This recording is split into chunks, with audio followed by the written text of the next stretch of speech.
we're going to start off this session, and if you've been with us before for one of these cocktail hours, it's pretty relaxed. We're going to have some great drinks together, and we hope that you do ask as many questions as you can, as come to your mind. We're excited to hear your questions and your thoughts also about the wine. And maybe hear a little bit about what you're planning to eat afterwards with some of these wines. So if you want to rearrange your screen, because there is a screen share happening here, it won't be for the entire course of the evening. You can go up and change your gallery view. Just a reminder that the chat box is a great way to ask questions, but there's also a Q&A right there, Michael, that you've got up. So either one of those forums, and we'll hopefully answering your question. All right. That's what we're hoping, that everybody uses either, if you have a real question to ask, just use the Q&A, type it in there. We'll monitor it and we'll find it and we'll bring your questions on and hopefully get them answered. But anything you have to say about the wines that you're tasting, if you want to make a comment about what's in your glass, what you're tasting. Also, I do know that, and Sara is aware of this, but we had a few Wine Align members and people who were planning on joining us tonight send us some emails during the week saying they weren't actually able to find the exact wines that we're going to be tasting tonight. So we do know that some of you are going to have other wines in your glass, and that's perfectly fine. Hopefully, we did help out a little bit and make some suggestions, but you can comment about what's in your glass if it's something in these four wines. We chose these four wines for a few reasons. Number one, they are wholly and perfectly representative of California wines. So in fact, all four producers that we are pouring or sharing tonight are really iconic, archetypal, pioneering California producers. So we felt that they were very representative. Number two, they all are wines that the Wine Align critics as a team gave pretty good scores to and really enjoyed tasting them. And number three, when we chose them, they were readily available in various LCBOs around the province. Unfortunately, that changes overnight. And, so we apologize if some of you couldn't get some of them, but hopefully you have most of them in your glasses. Yes, and we have a little preamble here. It's going to be short before we get to the wines, but you may want to start with the first wine right now if you don't have any bubbly in your glass. We've got the Gloria Ferrer Sonoma Brut here. So this is our first wine. What's on the screen here is going to be the tasting order of tonight. So have a look at that, and we'll go through the bottles and the images as we taste together, so you won't get lost. So Michael, that's the two of us up there in the corner. That is the two of us. That picture, so if memory serves correct, was taken in 2017. You and I were on this amazing trip in Napa Valley at the time. And that is us cycling through the absolutely famous Mondavi Tocolon vineyard in Napa Valley. And that was an incredible ride through the vineyards where we stopped every, 90 seconds? There was a table set up with another wine for us to taste. I literally think it was every 90 seconds. And we also went to visit at the time, the University of California, Davis station in Tocolon Vineyard Research Station, and able to learn so much about what and why clonal selection and biodiversity and everything that they're studying and working on in that station. And that was really cool. Yeah, so that vineyard Tocolon that we're riding through there is a pretty historic site. And, I consider that one of the crews of California, and in particular here in Napa Valley. And some of the most revered wines in the world come from there. An interesting fact, I think that we're in the midst of some Sauvignon Blanc there, if I'm not mistaken. They actually have Mondavi has reserved a nice swath of that, of Sauvignon Blanc, which is a variety that, you can't get as much a bottle for as something like Cabernet Sauvignon, but it's so special there that it's been kept. All right, so let's move on here to giving an overview of California, just to situate us and where the wines that we're tasting are going to be from today. Now, we're going to give you an overview, but I hope you can see my cursor here. Most of, actually all of the wines that we're tasting tonight are coming from the Sonoma region here, and which is part of the North Coast. And it's directly there next to Napa, more coastal influence, as you can see there. You know, Michael, I think one of the neat things about California is we have this idea that north means cool and south means warm. But not so much in California. Really, it has to do with the access the region has to the cooling influence of the Pacific.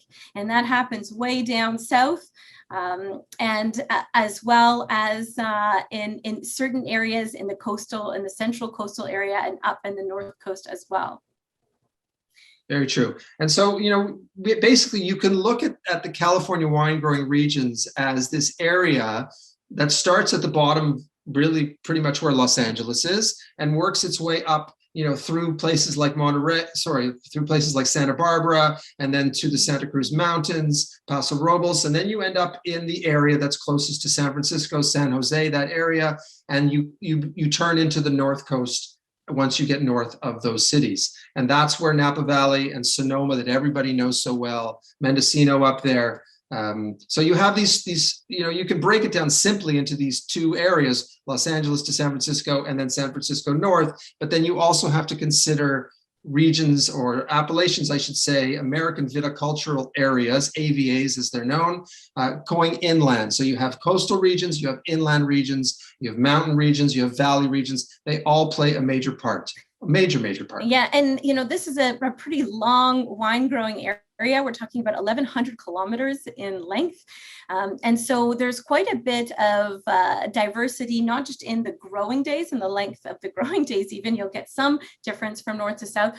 But also, as Michael said, climatically, you have some high desert areas, you have some coastal bay areas, you have some, you know, you've got these mountainous areas and gaps between them that allow the cool Pacific coastal breeze to come through and cool down in the evening and in the morning. So that makes a big difference, especially to those really high quality growing areas.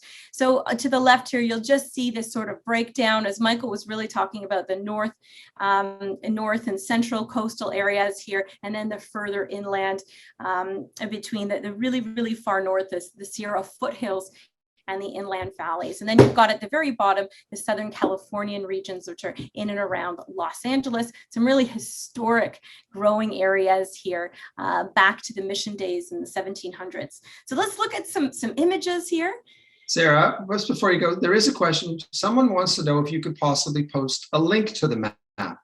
You know, if you could do that, I think everybody would be up. And here you go. Our good friend Danielle Giroux has just posted a link to maps from Discover California Wines, which makes me want to say to everybody, I think you need to know a little bit of history here, just before we go into the next, Sarah, a little history here between Canada and California wines, because to be very honest, I don't know that there's a better partnership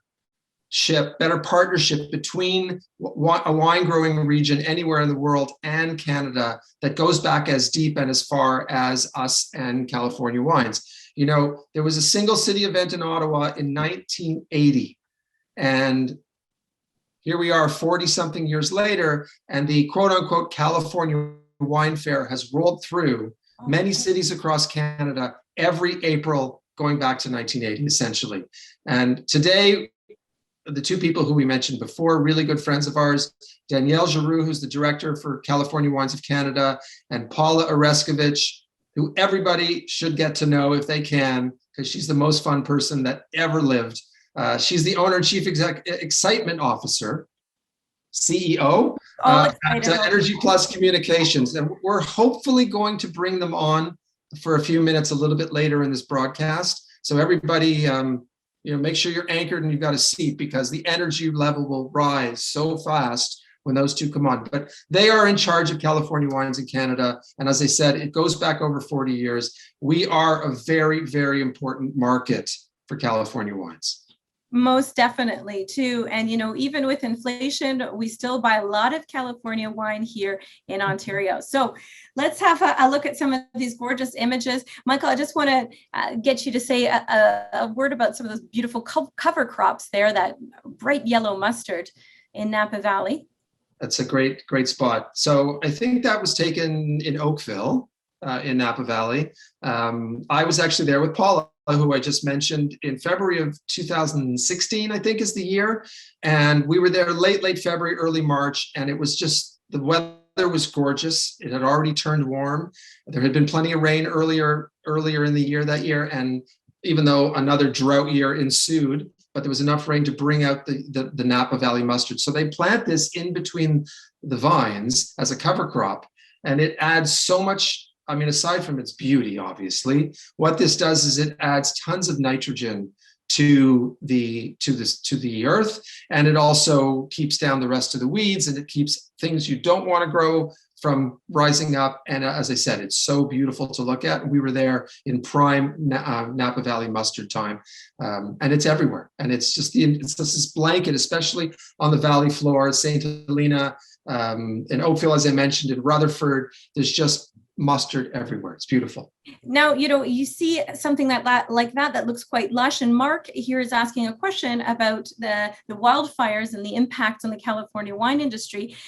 And a couple of things I'd like to mention. Yes, California has been in a drought for quite some time, technically coming out of that drought not that long ago, but still subject to climate change the way most wine regions in the world are.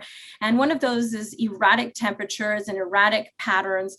But, they're still relatively quite dry, especially in, a lot of parts of California. So interestingly enough, though, vineyards that are irrigated, and in a lot of the very drought-prone regions, they have to be irrigated, actually provide some natural fire barriers, right? Because they do have some moisture to them. So there were some certainly vineyards affected, but there are fewer than you might think vineyards themselves. It's really the buildings that were even more effective. So let's have a look, Sara, at these two other images to the right. And this is showing the fog coverage in Napa Valley. And fog is really important in a lot of premium growing regions. And it's so dramatic in Napa Valley. So all the way to the right is a trip to Spring Mountain. And this is early in the morning, probably around 9 in the morning.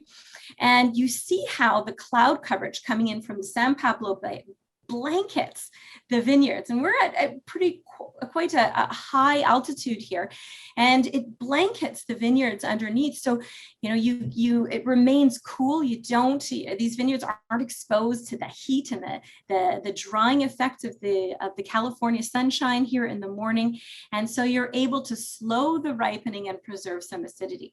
And right in the middle is me taking a picture of Michael. That is true. That balloon in the center of your screen, I am in that balloon.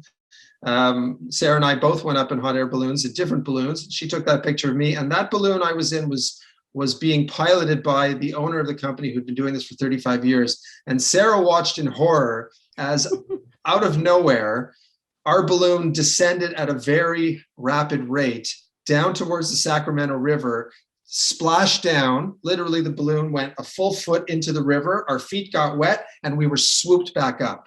And you could hear the yelps of people in other balloons watching this. They thought that we were crashing. And I'll be really honest with you, in our balloon, we thought we were crashing as well. But we were just with the most experienced, savant pilot you can imagine. And showing off. He did a few tricks. Showing off, exactly. They're showing off his tricks.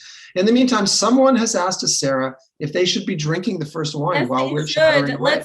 They should be. Let's have a look at that. And in fact, you know what we're going to do? Let's talk about that first wine, and in between, we'll talk about some sustainability. And we'll talk about fog.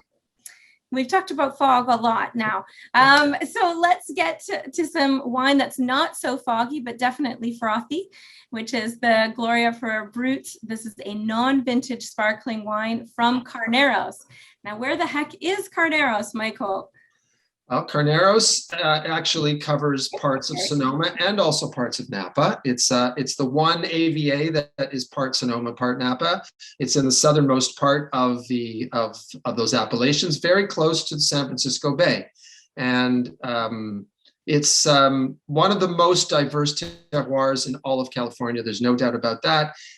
Ferrer, which is a name that some of you will recognize, that's from Catalonia in Spain.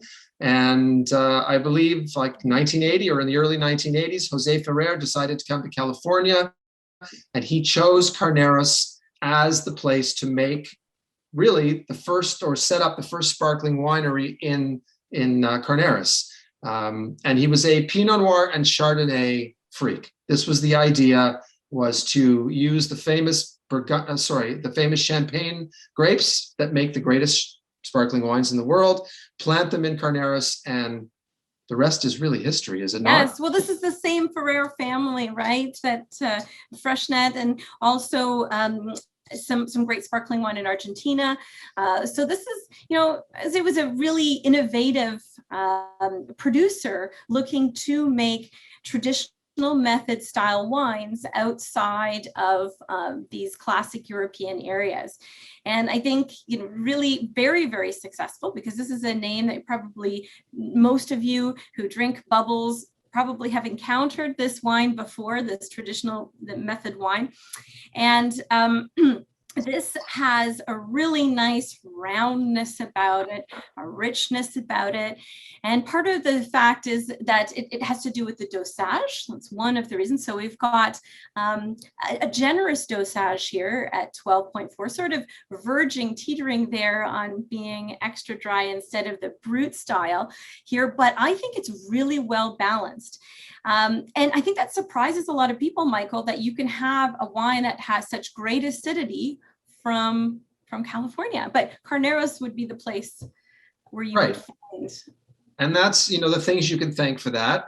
Warm days, no just shocker there, but cool nights. Predictable winds, they always blow in off of the San Francisco Bay. In the summertime, there's a lot of fog. And here's the kicker. The real key is the length of the growing season.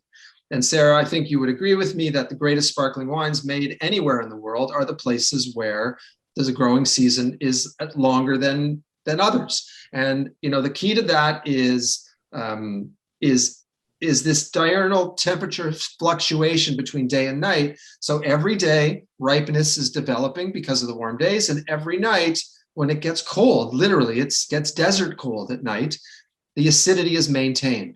So it never disappears. It's always there. And the longer you can manage that acidity to stay with those grapes, the longer they can hang on the vines, the more they develop what we call phenolic ripeness, which means not just sugar ripeness, but phenolic ripeness, which is in the seeds, it's in the skins, it's in the stems. All those phenols, they connect and they create complexity in wine. So, even what you're right, even with a little bit of sugar, extra sugar. Now, just so everybody knows, 12 grams per liter is equivalent to what would be about 3 teaspoons in a 750 milliliter bottle.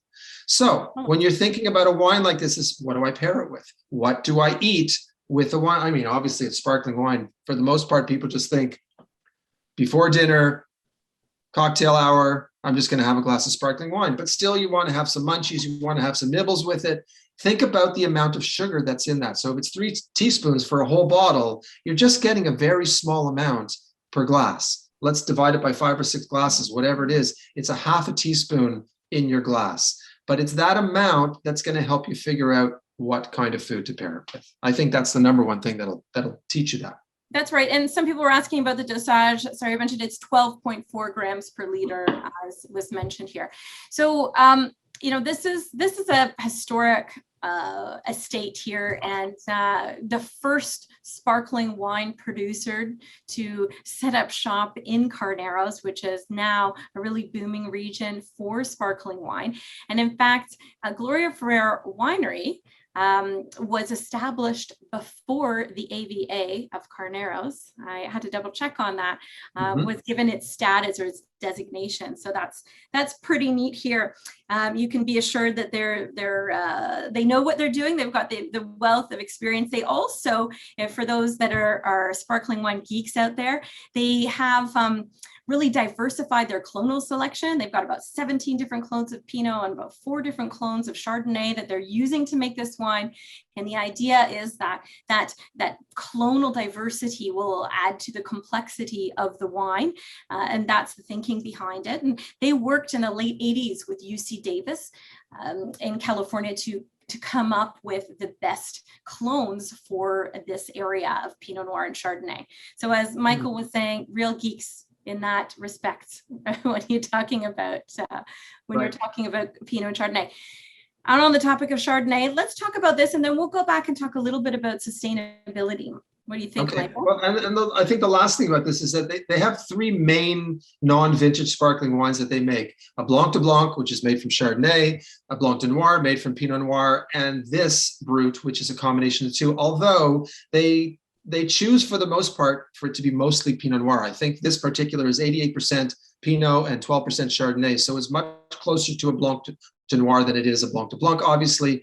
But I think that Pinot is just, they've obviously put most of their chips in Pinot Noir, and they're looking for the complexity and the pleasure that Pinot gives. And I think Carneros is a really great Pinot territory. And so it really makes sense. I think it's a creative wine is what I really think it is. And in terms of price and in terms of availability, and from a house that, kind of like when you think about the champagne houses that are so well known, that's what Ferrer is for California. It's a guarantee. It really is.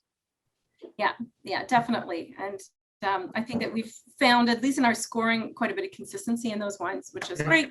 And you can save yourself a little bit, if you, instead of buying champagne, you can still get a good traditional method wine from a European house in California. So the next wine we're going to move on to is a Chardonnay that if you were a California wine lover, and I'm assuming you are by watching this, you have seen this before many times in the LCBO. And this is a wine I think that's really evolved in its style over the past little while now, Michael. I've actually really appreciated the fact that the wine feels like it's dialed back in oak, and maybe even harvested a little bit earlier, because the freshness here is quite notable. I think you're absolutely right about that. I think that's a change that's definitely a conscious change that's been made over the last few years, and it's really showing this vintage. But Sarah, we're going to go back 1 minute, because I think we've had at least 3 Q&A questions and 2 comments in the chat about simply what is dosage. So if I can give we'll go and answer that. Okay, very quick explanation. Basically, the way traditional method sparkling wines are made is that they make base wines. So they ferment Chardonnay and Pinot Noir just like they would for a still wine. And base wines are created. So the first fermentation has been done in barrel and stainless steel tank, however they ferment. And then they allow those wines, those base wines, to sit on what's called their lees. The lees are the yeasts basically in the wine, the fine lees. And they allow those base wines to sit on the lees for 6 months, 12 months, 24 months, in some cases 3, 4, 5, 6 years. And when the master blender decides to make the sparkling wine, some of those base wines are collected and brought together, and they are treated with what's called a dosage. Dosage is, generally speaking, a liqueur, which is sweet, which is sugar-based, and it is added back to these base wines that are blended and then put to bottle. And the secondary fermentation takes place in the bottle. That's how traditional method bubbles, the champagne style, is made. The dosage can be 0, it can be Brut 0, what they call, and it can be Brut, which is from 0 to 12 grams per liter of sugar, basically. Anything above 12 is no longer really Brut. This is just a little bit above it, so it still kind of falls in into the brut range, but because of the high acidity, it really, really manages as a brut style. So I hope that simplified it for everybody. Okay. It can be rounded down to 12. It can be rounded down, exactly. It's under 12.5, so it's definitely 12. So still, yeah, we'll accept it. We'll accept it. And yeah, that's a really good explanation. You know, these wines, the longer they stay on the lees, the more complexity they develop. And normally with non-vintage wines, you don't get as long of a time on the lees as with the vintage styles, but you also pay a lot less. And that to me is a really good. Very much so. Really about. I don't know if you can see it, but we have a poll up on our screen. Ew. So our Wine Guru has put up a poll for everybody to chime in on. So everybody, what is your number one determining factor for purchasing California wines? Is it A, by grape variety or blend? Is it B, appellation of origin, i.e. we talked about Napa Valley, Sonoma County, et cetera, et cetera.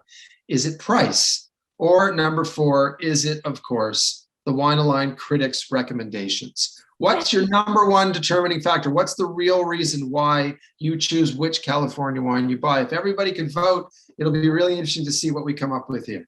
I think so too, because we do talk a lot about the New World being really obsessed with grape variety, right? Here in what's considered the New World, we tend to buy what we know, and we know certain grape varieties, and a lot of those grape varieties grow in California, in particular Chardonnay, Pinot Noir, Cabernet Sauvignon. And so I'm curious if, you know, if what they're saying about us around the world is right, if we do tend to make those purchasing decisions based on grape variety. Okay, let's move on here so we can make sure to taste all of the wines. The next wine, as we already introduced here, is that Chardonnay. A quick point about the price here. Until tomorrow, it's on this LTO, which is a limited time offer. So it's $2 less until tomorrow. So if you wanted to get any more of this wine, try to there might be a rent tomorrow, right? Be aware of that. So I mentioned that they had a little bit more dialed back characteristics here, but if you look right there on the screen, it says 13.5% ABV as well too, which is really nice to see, because Chardonnay can develop really high sugars very quickly in the vineyard. And unless you're managing it correctly, it's pretty normal to get up to 14 and a half, even in California. And they have been very careful with their picking in these wines. And it comes from several different of their estate vineyards, La Crema. La Crema is what you think it means, like creme de la creme. This is the top, the sort of the peak production. That's how they named their winery. So Sarah, it looks like we had over 200 people vote in the poll. Yes. It's really great. So everybody is paying attention, and the winner is grape variety. People choose grape variety more than anything else. Our recommendations finished second, which I love to see. Price was actually at the bottom, and I'm really happy to see that too. That says something about where things have progressed to in terms of how people shop. That they're not just looking for $9.95, right? They're looking for quality. And someone else said in the chat that there should be a fifth choice for recommendations by friends. Oh, that's a good one. Word of mouth too. I think a lot of people, yes, buy that way too. Have you tried it? Do you like it? And they bring it over, etc. So yeah. That's good to know. We'll put that on for next time. So the appellation here we're talking about with this wine is right on the coast. It's the Sonoma Coast appellation. You can see this is a really, really long appellation. It goes pretty much extending from the San Pablo Bay all the way up to Mendocino. And it's really on these kind of elevated mountainous slopes that dip into the Pacific here, and some really beautiful fresh areas for the production of varieties like Chardonnay and Pinot Noir, which are the two grapes essentially that La Crema really invested in and really thought highly of. So this goes back for a little bit of history for everybody, because these are names you might recognize. Jess Jackson and Barbara Banke, who purchased La Crema in 1993. And Jess Jackson is he's at he's there, right? In terms of California wines history, a figure that everybody has heard of and everybody knows. Just Jackson Family Wines. It goes back a long, long way. And that's what they decided, that Pinot Noir should be as popular as Cabernet Sauvignon and Merlot, that there was no reason why California couldn't expand and become this place where Pinot and Chardonnay, of course, were at the top of the list. And they're really, really majorly responsible for having put Pinot and Chard on the map in California. Yeah, most definitely. So love to hear your comments about it, and what you think about this style of Chardonnay. We tend to think of Chardonnay from California as being this very singular style, and I think it's because of what we were able to see on our shelves and what was imported. But now we're seeing such an array of styles throughout California, especially from these cooler appellations and really these stylistic choices to make fresher wines. They're not all oaked. Throughout California, there are some nice unoaked styles as well. Even in the same region we had just come from the Carneros area, oak or no oak, fat and rich and tropical, all the way to leaner and more austere. And I find like this is somewhere in the middle. Yep. And someone wants to know, because this is good. It's a little bit of a good segue into what our next wine is, because it's from the Russian River Valley. But someone asked in the Q&A, what's the difference between Sonoma Coast and Russian River Valley in terms of these wines? And I'll let you kind of go off with this if you want, Sarah. But the one thing I'll mention is that, being inland, the Russian River Valley is very different. It's this kind of it's a meandering place of lush valleys of vineyards, lots of elevation changes, switchbacks, that type of thing. But what happens is these gaps that Sarah mentioned earlier, these gaps that climb out to the coast, they act as the Russian River Valley acts as a conduit to pull fog in through these gaps. And then it gets dispersed into other parts of Sonoma, like through Healdsburg and the Alexander Valley, Green Valley, etc. So yeah, it's a very different climate in the Russian River Valley than it is on the coast itself. Yeah, and you can see that here in the map. I'm not sure if anybody's seeing my cursor here, but this is the Russian River Valley coming in here, following the Russian River. And that's quite typical of a lot of high quality California wine regions, is that they have these conduits, as Michael said, these valleys that are actually perpendicular here to the coastline, or roughly perpendicular, and bring in the cool Pacific air into these mountainous gaps, because these areas are actually quite mountainous.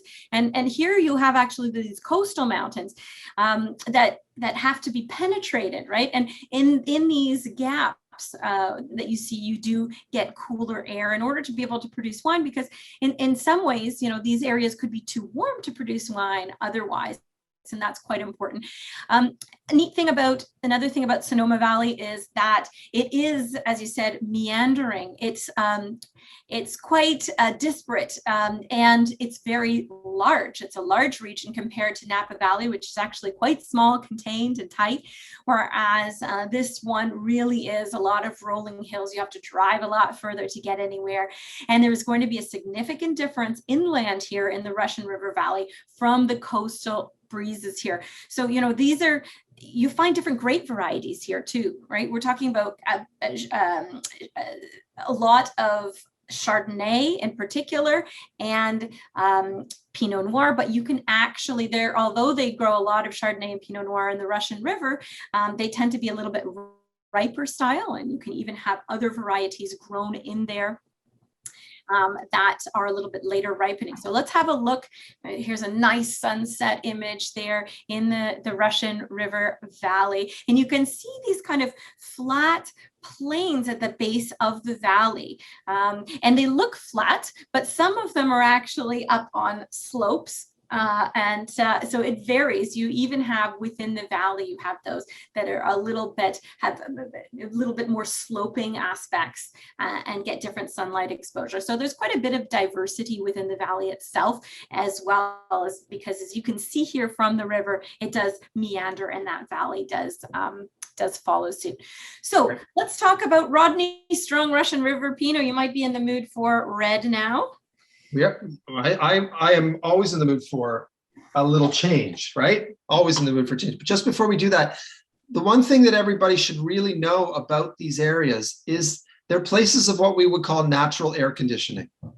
So, people think of California as a hot, hot, hot place, oppressively hot, and it's far from it, especially in the wine growing areas. And that's why these wine growing areas have become so successful. It rarely gets above 26, 28 degrees in places like Sonoma Coast and Russian River Valley, right? Rarely. And the oceanic fog creeps in every single day and then comes through these interior valleys. So it's a vacuum, and it's as we mentioned before, this diurnal fluctuation of temperature, it is like a natural air conditioning unit every single day. So, it's different obviously on the coast because it's direct, ocean influence. When you get inland, it's more of this funneling effect, right? Okay. And it gets cold. For those of you who've been in Napa, you got to pack sweaters. It gets cold at night. It really, really does. Right. There's one question though that I wanted to tackle here. What is clonal diversity? And since we're talking about Pinot Noir here, Pinot Noir has a lot of options when it comes to clonal selection, and all European grape varieties, or most of the European grape varieties used for commercial production, are based on a clone. So you can see a vineyard that stretches for quite some amount of acreage, and they can all actually be the same genetic material, the same clone. Now, there are various clones that give slightly different amount of disease resistance, for example, or do better in certain climatic conditions. In terms of flavor, yes, there are some that give slightly different flavor profiles. Now, it really takes an expert and usually the winemaker themselves to be able to discern those differences, because they're very, very subtle. But there is a school of thought, and a good one, that says if you diversify the amount of clones that you produce, you might get a little bit more complexity in your wines. So here we are with Pinot Noir, which is a very finicky variety, and it can only grow in very specific locations in the world. This is why, places like Russian River Valley are really exceptional, because it does have that diurnal shift. And a neat thing is that it's not as humid as being right on the coast here. And Pinot Noir is susceptible to rot and mold and mildew. This is what you get, when you're when you're in a very humid area. So being a little bit drier in the Russian River Valley allows some forgiveness for those disease. That it's not as much disease pressure, is what I'm trying to say. Very much so. So, and Rodney Strong is one of those producers that is, again, has been at it a long time. And like 55 years, it goes back. Rod Strong was a very famous American dancer who settled in Sonoma, and they've been at it. It's still a family affair. It's a relatively large winery, but still a family affair. They understand Pinot. What I love about this wine is what I call it as a hyperbole of Pinot Noir aromatics. It is a very perfumed wine, and it grabs you right away. And it's a sense of place. It really is. This is what Pinot Noir from the Russian River Valley kind of smells like. You can recognize it if you've had enough of them. And it's also just an uber professionally made wine. So speaking of uber professionals, how about if we get Danielle and Paula on to say a few words and say hello to everybody, and maybe they can answer some really important questions out there. So Paula and Danielle, if you wouldn't mind joining in as soon as you can, we would love to have you on and say hello. Yes, welcome, Paula. I can see you in already there. Hello, Paula. And Danielle is coming on as well. I brought my little bottle to join you. Yeah. You're your really little bottle. tiny, Paula. It's going to be a great Saturday night. There's nothing else to do except enjoy wine with you guys. Hey, hello, cheers, Danielle. everybody. Hi, Danielle. Nice to see you. You too. Okay, so Danielle and Paula, if you wouldn't mind, one at a time, because we can't have you talk on top of each other. Not that would ever happen, but if you could one at a time, maybe just tell everybody out here who you are and what you do, and why we are so lucky to have you in our lives. Oh Yes. gosh. Well, if I could jump in. So I'm the director of California Wines Canada, and I work with this amazing but small team. And Paula Reskovich, who's joined us here, is our dynamo in communications, and she has been with California Wines. She'll let you know how many years. But our job is to spread the love for California wines. Like that's in a nutshell how we can describe what we do, and what a great job it is. Thanks, Danielle. Sure. So I love working with Danielle. Danielle is new to the team. She's been in the wine business for over 15 years, but with California Wines for about a year plus now. And she came in right when COVID started, and she has plunged through this whole thing like a champ, spreading the love as much as we can during these very challenging times. And I work, Michael, I've traveled with you. Sara, I've worked with you over the years. We've gone to California together. We've done master classes together. And it really is a great place to represent. I really do love California. I love it. And it's genuine. And I feel so good when I'm there. And they make great wine. The people, the vintners, they're so passionate about what they do. They're always trying to get better. They're so collaborative. They're so positive. I just love everything about California and the people that make it so special. Totally agree. I mean, and you know what?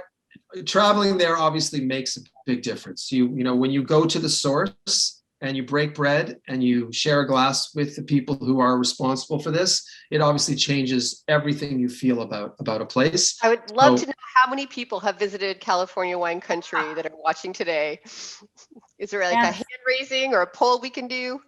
Maybe our guru could produce another poll. We'll see in the short time that's left if the Wine Line guru is able to produce another poll that asks yes or no, have you been to California and enjoyed California wine country? Let's find out how many people are with us because they have, or partly because they have, and who would just die to go there after. There you go. Yes, love it.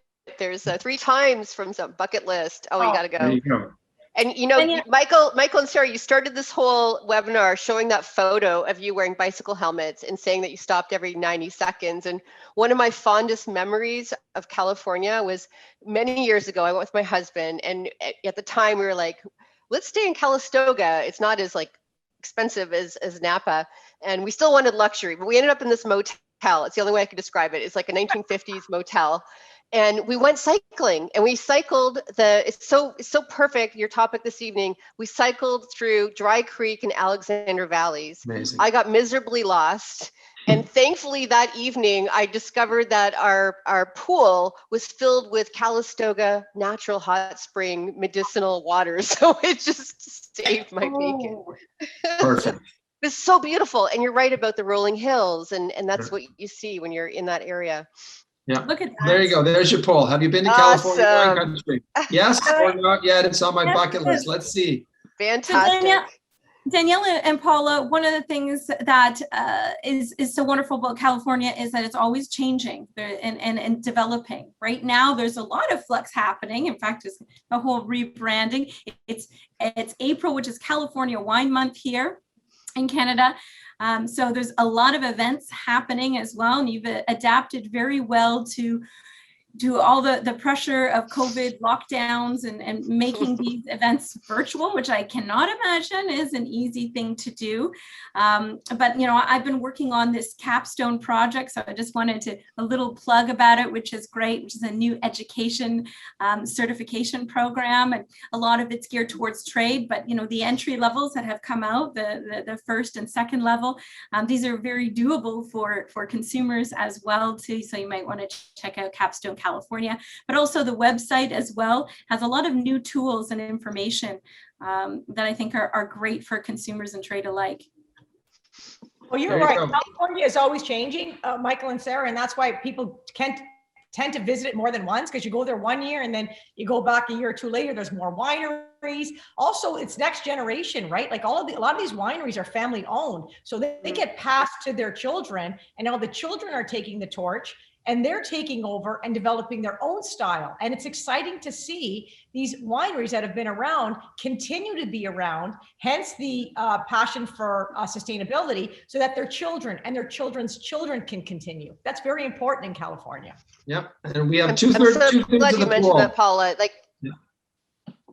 Sorry, that's 67% of people have been to California. There you go. That's what I was going to say. That's impressive. Yeah. That is impressive. So what are we telling them about the It geography? is really impressive. They've lived it. Yeah. There's so much to see. There, you need to go back. There's a lot more to see, and I can't wait till we can yet again travel and be in person again. But I really thank Paula for bringing up a very key point. I think is profoundly important. And we've done a really awful job of explaining what it's all about. Is sustainability and what leadership of sustainability is in California. And I think John Zabo from your team did a really good job of highlighting that in his notes today. Of how we've made it really confusing, but why it's so important. And if I could say three things about what is sustainability and what sets it apart from organic and biodynamic, is that it thinks about things beyond just the planet. And the planet's key, obviously, but it also looks at people and prosperity. And what we say in California is we farm like the earth depends on it. And we have a goal, because these are family owned, most of these wineries are family owned, of leaving the planet in a better condition than they started. So we always focus about what we're doing for the land here and the planet. So water and energy efficiency, pest management, waste management, creating these, like you see those little sheep there, which are going in and weeding, and then they're fertilizing. So it's like a natural way of farming. And it's important to do this to fight climate change and what's happening. And California is a leader in doing that. Over 80% of the wine that we make now is certified sustainable in California. And we need to care about this, and we need to support those wineries that are on the sustainability movement and keeping their business economically viable and giving back to the people and the communities that they're in. So the number I'll throw out there is $105 million has been donated by wineries back to the communities that they work in. And then, like, this is Danielle, I think what you're saying is spot on, and it's important for people to know that sustainability is not synonymous with organics and biodynamics. That while there's a Venn diagram that encompasses and connects all these things, and certainly many sustainable wineries are also organic and or biodynamic, but you're right, it's more about people. It's not more about, but it's very much about people. And the two things that you just mentioned, I want to repeat, which are yes, which is passing the torch is really important from generation to generation, but also keeping communities safe and keeping communities healthy and giving back to the community. These things that you just mentioned are very much a part of the sustainability. Yeah, I mean, the business has to be economically viable. It's Yeah. It's foundational that you can have your business sustain the community for a long time into the future. So we need to care, and we need to support those wineries that are really endeavoring to make a difference.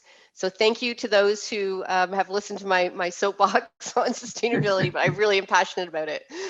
And I think it's very important, and we've got the certified California Sustainable Wine Growing symbol up there, something to look for.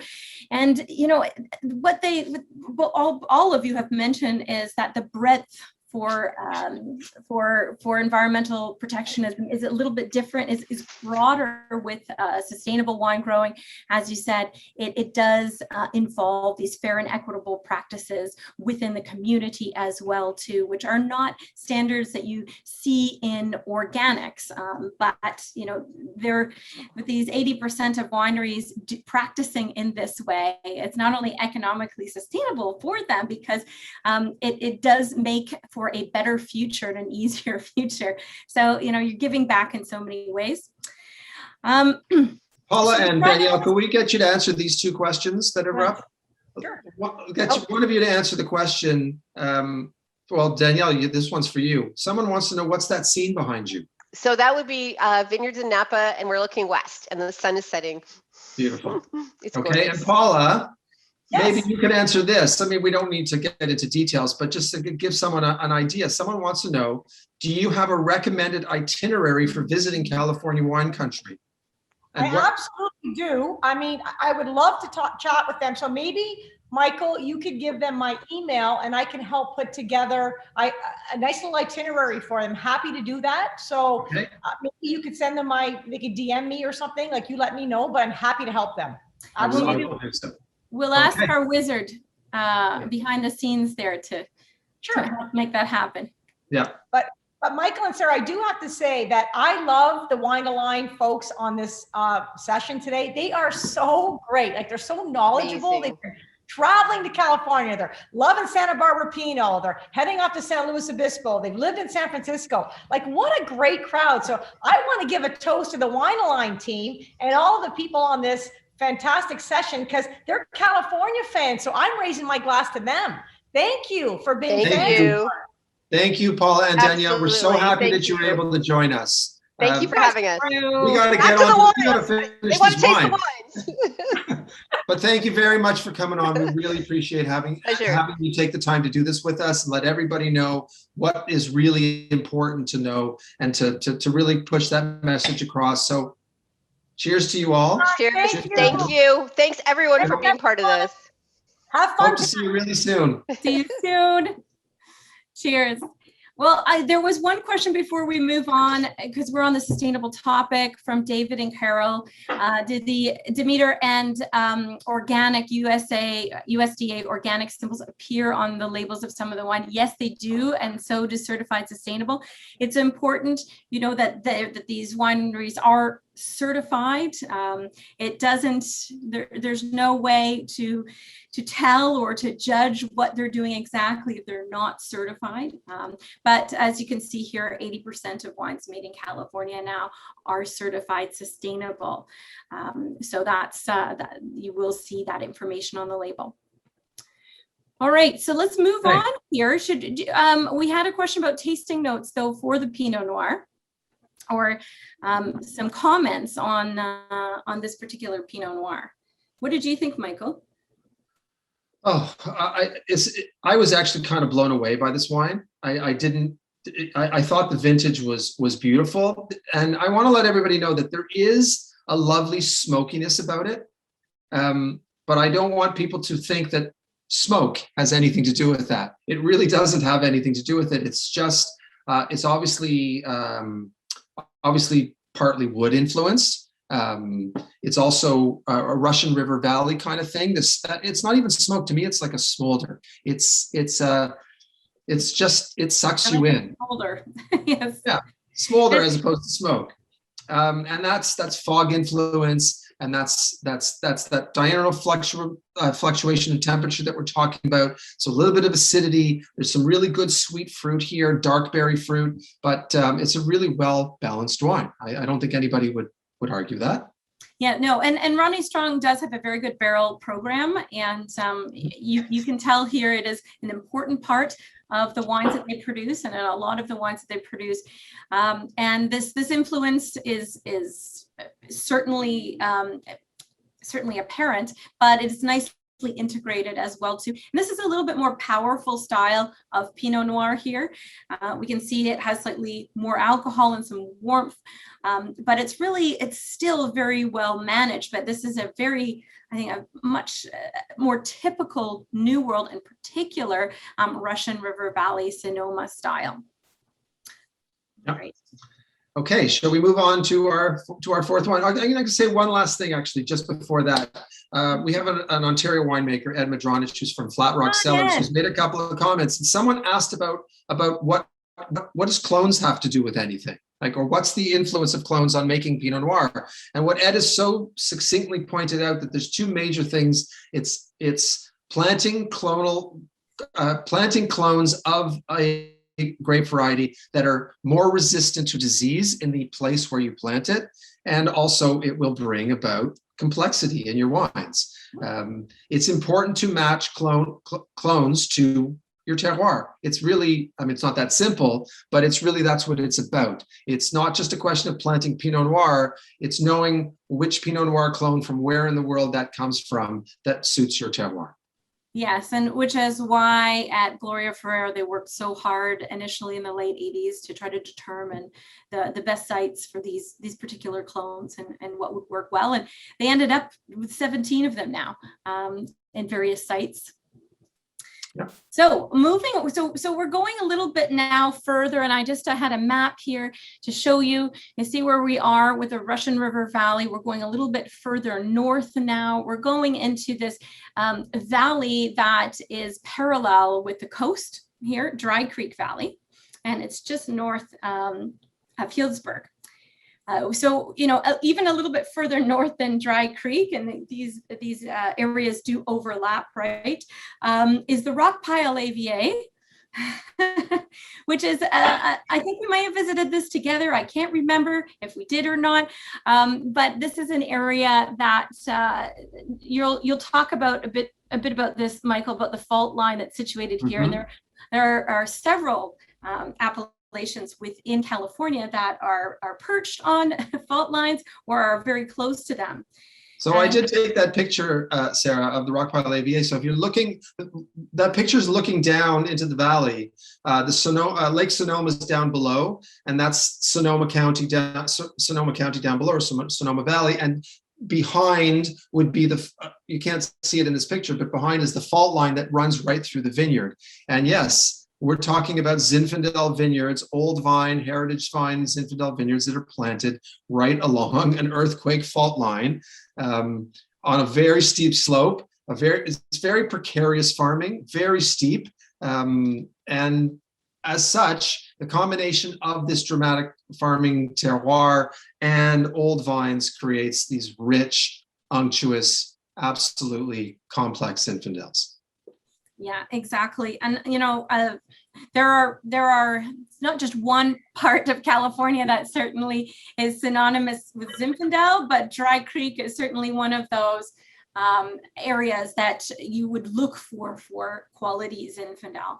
And I think this is a great example of it. We were all really pleasantly surprised by this wine and how well composed it was and how well balanced it was for a wine that has that bigger level or more generous level of alcohol here. The oak is really perfectly suited to it. It doesn't dominate over the fruit in this wine. The neat thing I want to say about heritage vines, this is really important in California because there are quite a few sites of these heritage vines. So some of the oldest Zinfandel vineyards in the world. And when you say old vines in California, which are often associated with Zinfandel, we're talking like about at least 60 years old or more. Not that this is regulated in any way, but some of these are getting close to centenarian, if not there. So some really old, gnarly, bush-trained Zinfandel that look really wild. The other interesting thing I wanted to say about Zinfandel is that it tends to be a variety that can ripen unevenly. So you can have some green character and herbal character, as well as really rich, ripe fruit. So if you notice that dichotomy in some Zinfandels, that really is one of the reasons why you get that. And in the Q&A, and also someone mentioning it in the chat about the difference between Zinfandel and so for those of you who don't know what Primitivo is, it's a Southern Italian grape. It actually kind of, it actually comes from Croatia, to be honest with you. But the Croatian example and the Italian example from Southern Italy it's called Primitivo. It is not the exact same grape as Zinfandel. Obviously, they are part of the same family. Their DNA is something like between 98 and 99% same. So for all intents and purposes, we can consider Primitivo and Zinfandel as being the same grape. But it's obviously, what you need to know is that over centuries, grapes mutate, things change. And so the California version is not exactly the same. What would I say is the real difference? Well, Southern Italy is really hot. It really is. And I'm not talking about Sicily. I'm talking about Lazio, talking about Campania, Calabria, and the southern part of Italy. It is very hot. You don't have the diurnal temperature fluctuations that you have in California. You don't have the same acidity that you have in California. And you do have some centurion vines. You have 100-year-old vines there, but you don't have this kind of growing conditions. So I find Primitivo, I don't know about you, Sarah, but I find it, generally speaking, there's a lot more dried fruit component in Primitivo. It's a more oxidative wine more often than not. I think people are learning in Italy over the last 10, 15 years to change their farming, to manage their canopy better, to maintain acidity better. We're getting more and more, we're seeing fresher and fresher versions of Primitivo come out of Italy, but Zinfandel is in a class of its own. Yeah, and I think that in California, they're really good at canopy management and can shade those grapes from some of the harsher elements of the sun. However, there's still a lot of sunshine in these areas, and even certainly in an area like Dry Creek Valley. And when you do have a lot of sunlight exposure, you do tend to have slightly thicker skins as well too, which contribute a little bit more volume in the mouth and tannins. And even if they're ripe tannins, they do give you this very nice mouthfeel. Mm-hmm. There was one question that came in about the word heritage too here. And I like to think of heritage as not only being necessarily old vines, but also historically important plantings within California. And sometimes heritage is used also for what we call heritage grapes. Grapes that have been planted for quite some time, or mission grape, for example, old vine plantings of those. So it can mean that history, it could mean the specific grape variety, and all of those together can mean the age of the vineyard itself. Yep. Someone said they taste licorice. Absolutely. Dark fruits. Zinfandels are known to be brambly, that kind of underbrush. That people like to think of Zinfandels very often as these, berry bushes with the bramble and the spikes and all that. That's kind of the Zinfandel version of dark fruit. Now, it's for generalization purposes, yes, but Zinfandel grows in Lodi and Mendocino and Sonoma and Livermore Valley. I mean, it's grown in lots of places, right? It's just grown. It's not just Dry Creek Valley. It's very grown old vines in Lodi, AVAs of California, and it's going to be different everywhere you go, right? So in the meantime, because we do want to know this, our guru has put up a poll, which is what was your favorite California wine of the evening. We only have 4 on here, which are the 4 wines we have, but we know that some people have tasted other wines because they couldn't necessarily get. I know someone got the Wente Bio Ranch Zinfandel from Livermore Valley. Someone got the Camus Zinfandel. They live in Nova Scotia. That's what they had to drink.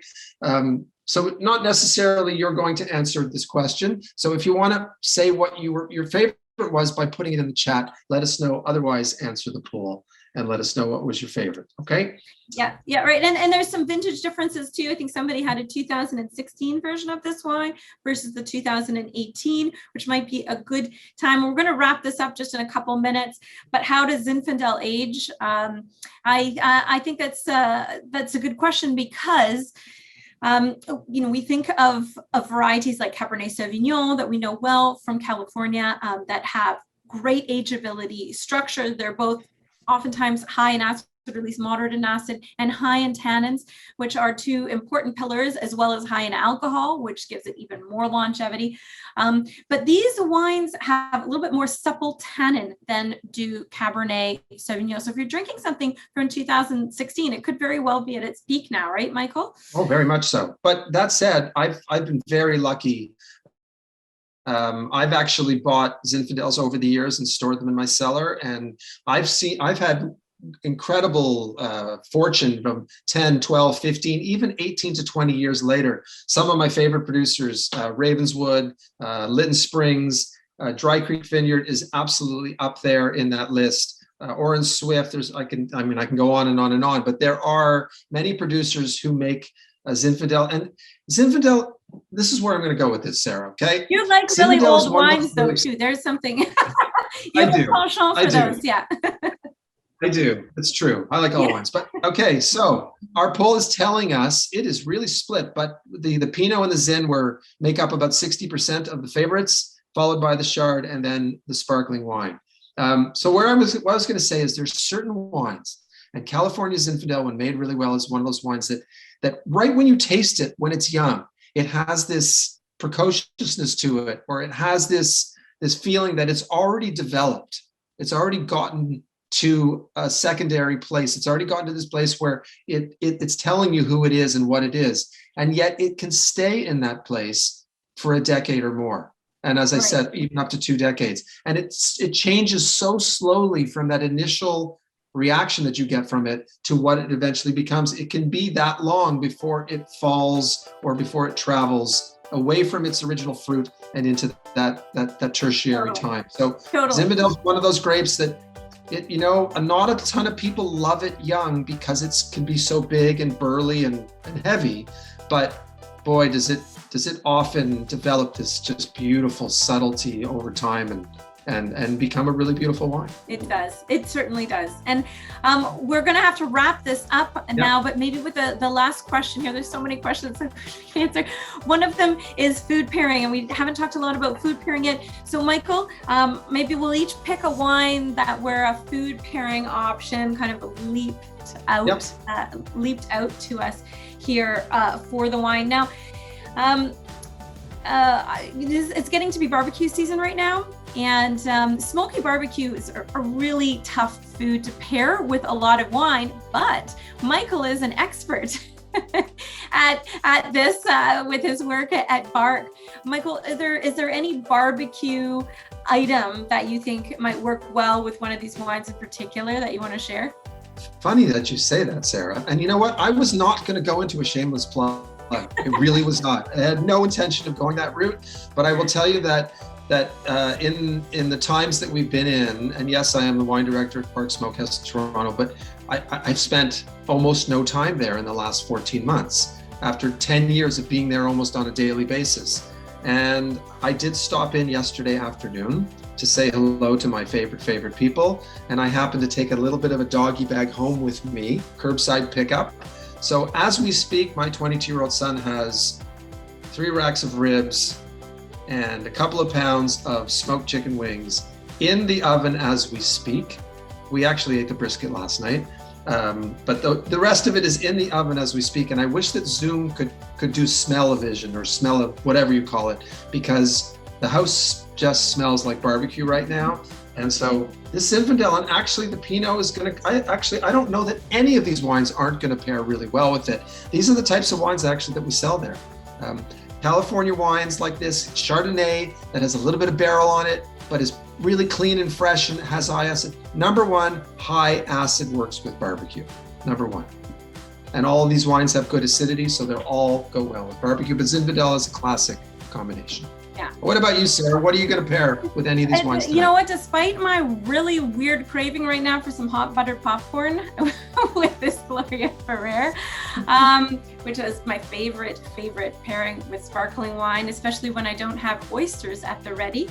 I was thinking about this Chardonnay and what I might do with it, because it is a little bit a fresher style, that mid-weight style. It has a lot of food pairing versatility to it, right? So you could go with something. This is a wine, if you had a lot of food, you had like a spread here. This is a wine that I would say would be quite versatile for that.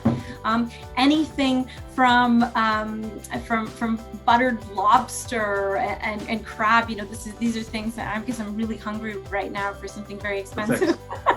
but also, I'm thinking also of cream-based sauces, or clams as well too, and a white wine with a little bit of light cream sauce and pasta. Something very simple like that. I also like to pair very simple foods with wines in general, because I feel like it takes away a little bit less from that wine. So simpler wines, simpler foods, together they actually make better matches, right? So if you've got a lot of oak, you've got a lot of age on wines, it can be really challenging. And that's what I like about this wine is when I say simple, I don't mean it in a negative way. I actually mean it in the best of way, that it shows purity. So there we go. So I guess we're going to wrap up. I think so. We've been going on and on. But you know what? I'm really impressed with everybody here tonight, because almost everyone has stuck with us, even though we've kind of gone over time. Thank you, Paula, again. Thank you, Danielle, again. Sara, it is always my biggest pleasure to do this kind of thing with you. Michael, and me too. And I know that you're frozen there, or at least from my screen, but I completely agree with you. So thank you. Bon appetit. Eat well tonight and enjoy the wines. I hope we got you into this golden state of mind. Cheers. Cheers, everyone.